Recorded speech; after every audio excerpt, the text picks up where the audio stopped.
Great করা গাজর দিয়ে লোভনীয় স্বাদের একটা রেসিপি দেখে নিন। প্রথমে গাজর গ্রেট করে নিতে হবে, তো আমি সালাদ কাটার দিয়ে গ্রেট করে নিয়েছি। এখানে 3 কাপ গাজর আছে। আর নেব 1 কাপ লিকুইড দুধ। চুলায় প্যান বসিয়ে চুলাটা অন করে দিয়ে আমি গাজরগুলো দিয়ে দিলাম। এবার লিকুইড দুধটা দিয়ে দেব, আর দেব 1 কাপ চিনি।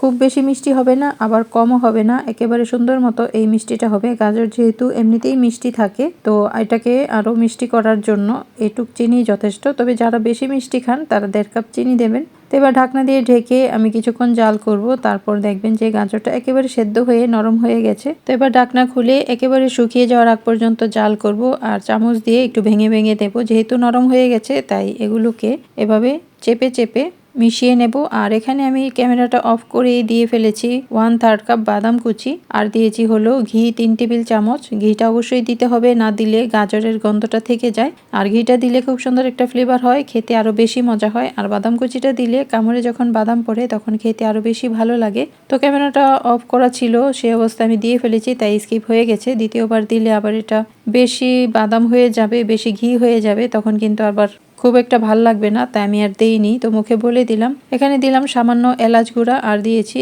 2 টেবিল চামচ গুঁড়া দুধ। এবার চামচ দিয়ে এভাবে মিশিয়ে মিশিয়ে নেড়ে দেব। আর এটা যখন একেবারে গা ছেড়ে আসবে তখন এটাকে নামিয়ে নেব। এটা ঠান্ডা হতে হতে খুব সুন্দরভাবে সেট হয়ে যাবে। প্রথম অবস্থায় একটু নরম থাকবে, যখন ঠান্ডা হয়ে যাবে এটা একেবারে মিষ্টির মতো হবে। তো একটু ঠান্ডা হলে তারপর বানিয়ে নেব। এতক্ষণে নিশ্চয়ই বুঝে গেছেন গ্রেট করা গাজর দিয়ে আমি বানালাম গাজরের লাড্ডু। এই লাড্ডুটা খেতে অসম্ভব মজা হয়, একটু দানাদার থাকে, আর ঘিয়ের খুব সুন্দর একটা ফ্লেভার হবে। উপরে গুঁড়া দুধ আর বাদাম দিয়ে আমি সাজিয়ে নিলাম। হয়ে গেল খুব সহজে মজার একটা গাজরের ডেজার্ট। এটা ছোট থেকে বড় সবাই কিন্তু খুব পছন্দ করে খাবে। আর এটা ফ্রিজ ছাড়াই 1 সপ্তাহ পর্যন্ত রেখে খাওয়া যায়, আর ফ্রিজে রাখলে 2 সপ্তাহ পর্যন্ত রেখে খেতে পারবেন। তো ভালো থাকুন, একেবারে ঘরোয়া উপকরণে সহজ রান্না দেখতে সাথেই থাকুন।